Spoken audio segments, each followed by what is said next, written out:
శ్రీశైలం సొరంగ మార్గంలో ఒక మృతదేహాన్ని వెలికి తీయడం జరిగింది. అంటే మొత్తం 8 మంది ఇక్కడ చిక్కుకున్నారు సొరంగ మార్గంలో. అయితే 16 రోజుల తర్వాత గుర్ప్రీత్ సింగ్ సంబంధించినటువంటి మృతదేహాన్ని వెలికి తీశారు. ఈ రోజు నిన్న అర్ధరాత్రి నుంచి మన 13.5 కిలోమీటర్ల దగ్గర లోకో ట్రైన్ నడుస్తున్నటువంటి ట్రాక్ దగ్గర ఈ స్క్రాప్ నంతా కూడా బయటకు తీసుకొస్తున్నటువంటి నేపథ్యంలో తవ్వకాలు జరుపుతుండగా బాడీ వాసన వచ్చింది. ఆ వాసన వచ్చినటువంటి నేపథ్యంలో కొన్ని ఆనవాళ్లు కూడా కనిపించాయి. దీంతో అక్కడ తవ్వకాలు ఆపి ఇప్పుడు 3-4 గంటల పాటు శ్రమించి ఆ బాడీని కూడా బయటికి తీయడం జరిగింది. ఈ బయటపడినటువంటి మృతదేహాన్ని అధికారికంగా ఇంకా గుర్తించాల్సి ఉంది. ఎవరు అంటే బయటపడిన మృతదేహం ఎవరిది అనేది అధికారికంగా మనకు గుర్తించాల్సినటువంటి అవసరం ఉంది. అయితే ఈ మృతదేహాన్ని సొరంగ మార్గం నుంచి ప్రస్తుతం బయటికి తీసుకొని వచ్చి నేరుగా నాగర్ కర్నూలు ప్రభుత్వ ఆసుపత్రికి తీసుకొస్తారు. ఇక్కడ మృతదేహాన్ని పూర్తిగా శుభ్రం చేసినటువంటి అనంతరం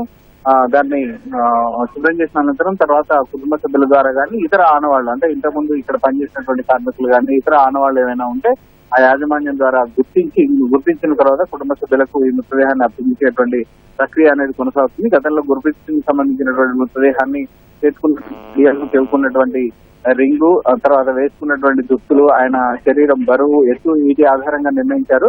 అప్పుడు బాడీ అనేది పెద్దగా చెడిపోయినటువంటి పరిస్థితి ఉంది. కానీ ఇప్పుడు ఉన్నటువంటి బాడీ బయటపడి ఇప్పటికి 30 రోజులు అంటే ఘటన జరిగి 30 రోజులు దాటిపోతున్నటువంటి నేపథ్యంలో బాడీ కొంత ఇబ్బందికరమైనటువంటి పరిస్థితిలో ఉంది. దాన్ని ప్రస్తుతం ఒక 4-5 గంటల పాటు శ్రమించి మనకు బయటకు తీసుకొని వచ్చారు. ఆ తీసుకొచ్చినటువంటి మృతదేహాన్ని ఇప్పుడు నాగర్ కర్నూలు ప్రభుత్వ ఆసుపత్రికి తరలిస్తున్నారు. మరి కొద్దిసేపట్లో ఇక్కడికి ఆసుపత్రికి తరలించిన తర్వాత అధికారికంగా వాళ్ళు గుర్తించిన తర్వాత అధికారులు మాత్రమే గుర్తించిన మృతదేహం ఎవరు అనేది చెప్పేటువంటి అవకాశం మనకు కనిపిస్తుంది. ప్రాథమికంగా అక్కడ మొత్తం 8 మందిలో ఇద్దరు టన్నల్ బోరింగ్ మిషన్ సంబంధించిన ఆపరేటర్లు ఉంటే ఒకరు బయటపడ్డారు.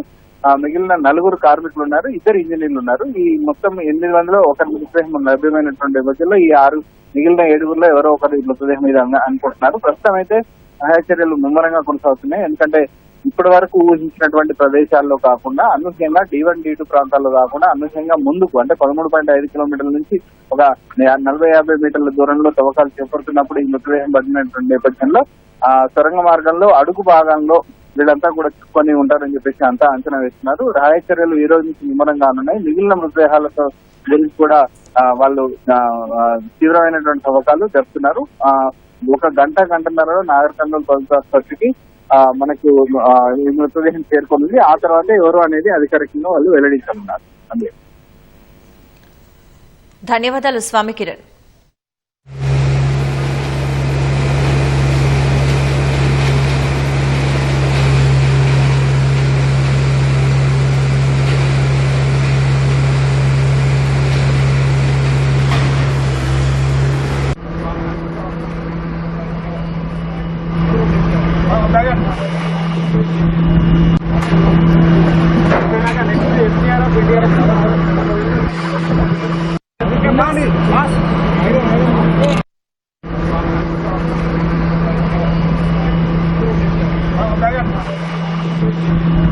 Thank you.